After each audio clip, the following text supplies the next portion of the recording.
This is radio. All right. Is this radio? Radio. Hey, Ken, how are you? Hello, I'm doing just fine. Is this Sheriff Eric? This is Chef Eric, and I've got Chef Jacob right next to me. Yes, How we sir. doing? I got two chefs. Okay, where are you? Well, right now we're in the Big Apple, so we're at a rooftop studio in Soho. But I was just bragging about a friend of mine who's a chef in Seattle, Chef John Howie, who's got Beardsley, Sea Star, he's got gin going, he's got whiskey. Really love your part of the world. Okay, yeah, nice area here. Great. Let's talk about grilling because it is grill season. What's the difference between a gas grill and a charcoal grill? What's the biggest difference between using those? Yeah, I think the fuel source, right, is the obvious thing. The natural lump charcoal is going to give you a longer burn. It's going to give you a hotter burn, and it's going to provide better flavor. So gas isn't really imparting any flavor. This natural lump charcoal, you can imagine it kind of glowing underneath a gorgeous ribeye, and those ribeye fat is dripping, caramelizing on the charcoal, and then giving you that blue smoke that barbecue is so famous for and enveloping. So when you're using charcoal on a Kamado Joe or a Masterbuilt, charcoal is just, it's your fuel source is your secret ingredient. I'm sorry, I'm drooling now that you start talking about steaks and oh gosh, yes. let's define the word grilling. What exactly does that mean when it comes to a barbecue? What's the difference between a grilling and barbecuing? So just to put it plainly, grilling is having a heat source and grates on top, and then a protein or a vegetable or food on top of that. But when you're barbecuing, you start to get into this ideology and methodology of low and slow and smoking. And so having meats that are typically less expensive and tougher, more worked muscles kind of going for 6 to 12 hours to let time and temperature break them down and make them tender. Chef Jacob here is a master of that. He's got some ribs here in front of us that just look gorgeous, beef and pork. My goodness. Man, I wish I could see this. But anyway, I have never heard of a digital grill. What exactly is that? Yeah, so when we're talking digital grill, and both of these that we're standing here by, our Kamado Joe Connected and our Masterbuilt Gravity series, have the digital technology that, when you're thinking of traditional charcoal grilling, you may think of lighter fluid, charcoal chimneys, your heat going up and down and all over the place. This takes a lot of that out of it. So we load up our grills with our charcoal, which is our secret ingredient. And then we have easy to use dials on both grills where you can just dial it in right from the grill or use your phone app. It's really, the space age charcoal cooking here. So we're able to, walk around the house, do whatever we need to do. Everybody's busy, but still keep track of what's going on in the grill right from our phone or right from that screen, and still get those big, bold, beautiful flavors from that natural wood lump charcoal. Okay. I'm looking at the pictures of you two, and I think I can, just by looking at the pictures, I can identify both of you here. Chef Jacob, I'm going to go to you here. Let's talk about making grilling easier. What can we do to do that? Yeah, making grilling a little bit easier. Well, I just talked about the digital technology on the grills. That's going to be step one. Your machine makes things easy for you. But whenever we're talking about a method that I really like to do would be the reverse sear. So getting a larger cut of meat, so let's say a New York strip loin, something like that, and we're gonna dial in our charcoal at a low and slow temperature and get that smoky flavor ingrained in the meat, a little bit of texture, and get it cooked up to, in anywhere from 110 to 125, and then we take it off the grill.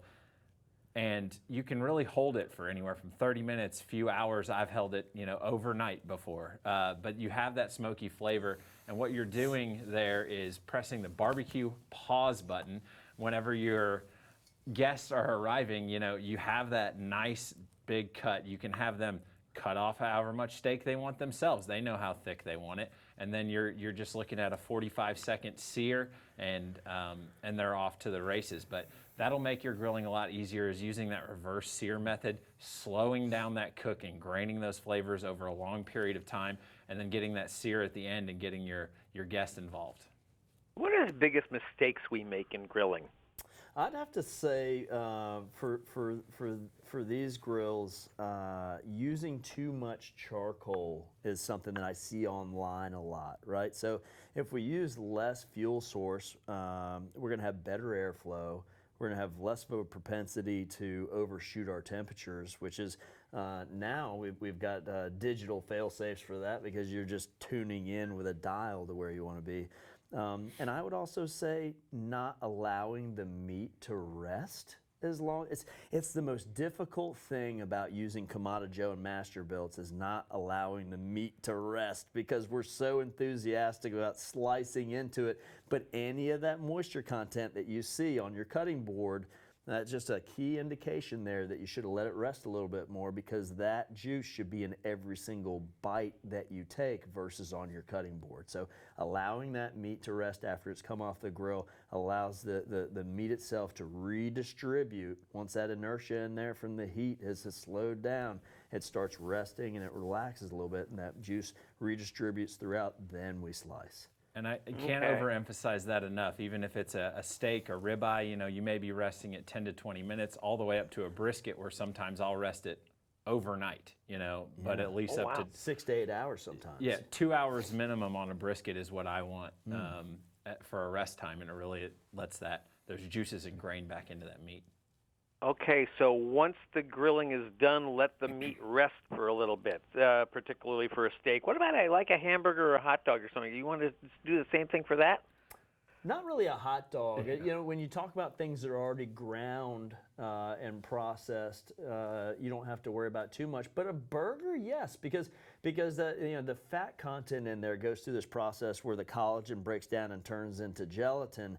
And I'll tell you, eating raw fat's not a thing anywhere, So I think the amount of time, it's small, it's not bone in, the amount of time that it takes you to put a burger onto the buns and build that is probably enough rest time. You want to make sure and eat those while they're hot as well. But I'll give you this clue too. Once you've allowed it to rest, you can then flash it back on the grill to heat it up. So these grills are great low and slow, but also fast and furious. So being able to do 250 degrees is great for 16 hours, and then to be able to have that 700-800 degrees for a blistering sear or a waking up after the rest is a great option as well. I'm coming up on time here. I got to get this question in about grilling for a crowd. If you're doing a grill for a lot of people, how do you do that? Yeah, so when I'm grilling for a crowd, I just want to make sure they're always eating, right? So if I'm doing something low and slow, whether it be ribs, pork butt, brisket, something like that, we talked about that rest time. So you're going to take those meats off. They're going to need some time to rest. Well, your guests are there. They smell what you're cooking. They're hungry. So let's take these grills and we'll fire them up to some of those higher temperatures, 500, 600, 700 degrees, and get some quick bites off of them. Steak bites, wings, smoked cream cheese, some different things like that you can start serving to the guests. Get some appetizers out there. Get them involved with cooking it. It's fun over in the backyard. And then when your low and slow stuff's ready, they're all primed up for it. Okay. Let's get a website out. Where do people find out more about grilling and all this stuff? Check out KamadoJoe.com as well as Masterbuilt.com, and don't forget all the social media outlets. And I love inviting our new friends to check us out on YouTube, where you've got full-on tutorial, fun, easy to do recipes, videos, and written recipes there. So check us out. Okay, that's the Kamado Joe. That's KAMADOJOE, right? You got it. .com and masterbuilt.com, right? Yes, sir. All right, we're all set. Chef Eric, Chef Jacob, I thank you for a few minutes out. Best to you in New York, and I wish I were there on that rooftop with you. Oh, we wish you were here as well. Thanks for your time. Thanks for having us. Thank you. Take care. Bye now. Okay, bye-bye. Bye.